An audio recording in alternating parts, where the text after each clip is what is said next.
And hello everybody and welcome to layout video number 26. This is the Fall Foliage Railroad and I wanted to give you guys the quick update here.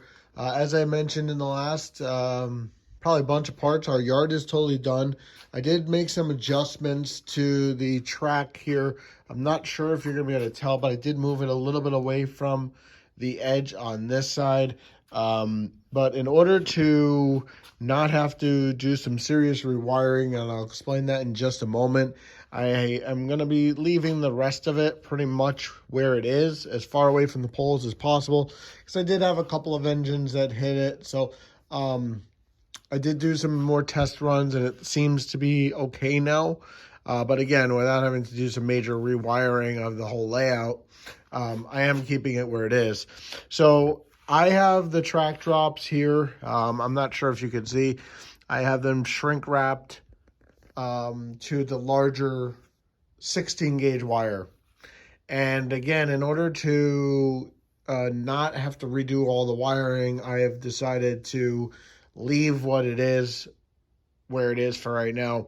For those of you who have Atlas track or are using Atlas track, I highly recommend not cutting the track that they give you. Although if you're good at soldering, then you won't need to even worry about this. You could solder your own and you'll probably save a lot more money doing it that way. But I just am not good enough to know how to solder. I've tried looking at it on YouTube, so I just decided to buy it done already, and I'm trying to keep them as far away from the poles as possible and trying to adjust the track as I kind of move away, so it won't be totally straight. But the 245-degree crossovers are in. I'm going to show you the other one in just a moment here. But everything on this side is basically wired up until there. The track does work though all the way to this last switch. It's just not wired in yet. The screws aren't totally in, and I'm playing with some options over here as well.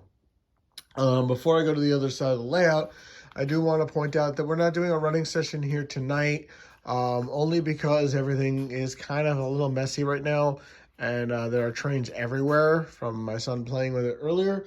So not going to run any trains here tonight. Also, you'll notice that my Union Pacific 412-2 is not in the yard. It is gone back to Lionel for a second time for repair. I'm going to point out what's happening to me, and maybe someone can give me some assistance here. I'm going to try really hard to just show it off here. So this, I believe they called it the frog. That's where it's derailing on all of the switches.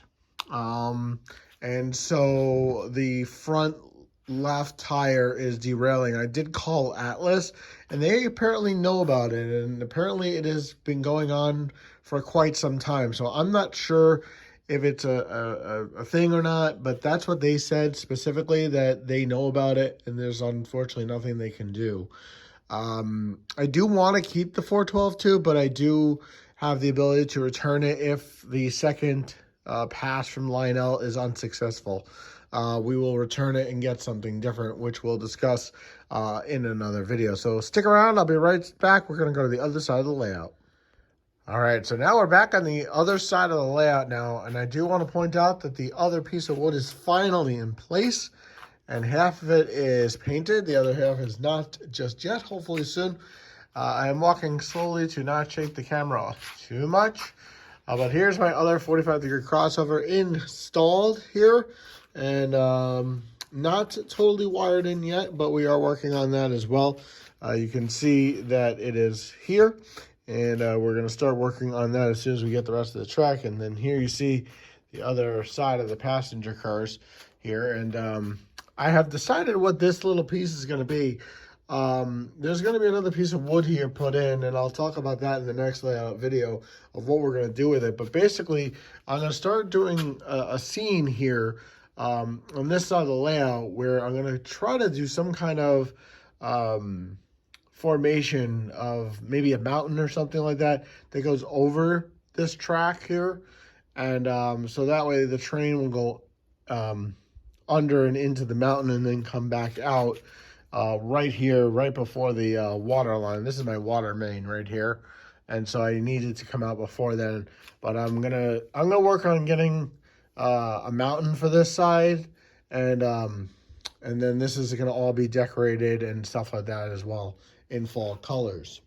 All right, so stick around. We'll be right back to the other side of the layout one last time. Okay, so we're back now on the other side of the layout, and I'm starting to play with some options here on how to do some cool things with some track here. This is obviously not permanent. This is just something I'm playing with right now. You can see that there's just a couple pieces of Atlas track there. I believe that's 3 or 4. 3 actually, counting it from here. And they're just lying there for right now to give me some ideas of how I want to do the interior loop from this second track. So this second track is going to go around, okay, and there's going to be another switch in here, and then we're going to start elevating it. So basically that's the plan for right now. Obviously a lot is going to change.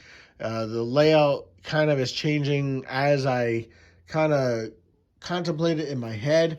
What I have already wired in and screwed in is going to stay, but anything else is kind of open for, to be changed at any time. I wanted to talk about what the next video. So we will not be having a video next week. We will be in the York, Pennsylvania area for the York Train Show, and we will be there. I don't know. It's my first one, so I'm not exactly sure if you're allowed to take video or not. If you're not, then that's okay. I'll try to at least grab some pictures and maybe make a slideshow for you guys for next week. It won't obviously be up till probably later Saturday, because usually, as you guys know, I post my videos Saturday morning.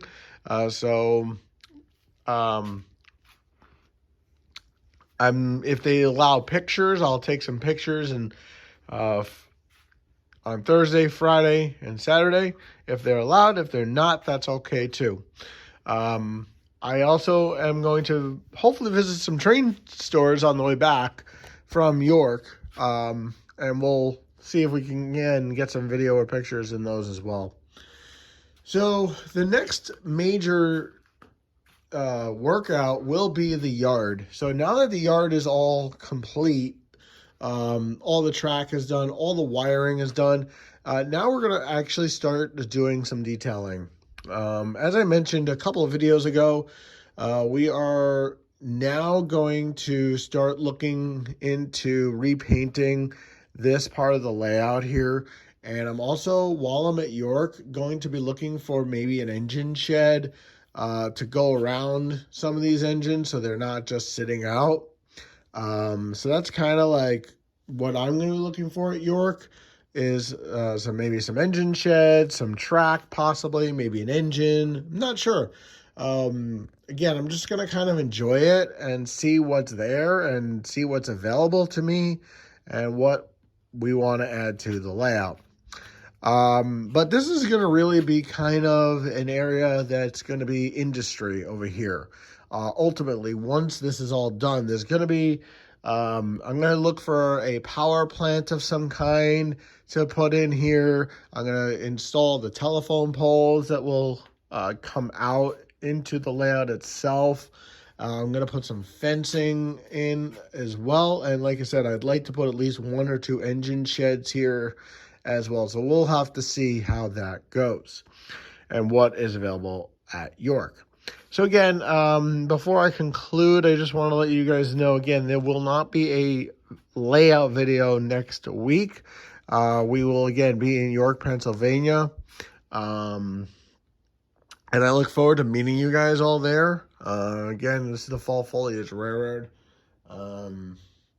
Please like, subscribe, and comment on the video. We look forward to seeing you guys in a couple of weeks after York, where we'll show you everything we bought. And there'll probably be some major changes to the layout at that point as well. See you guys all next time.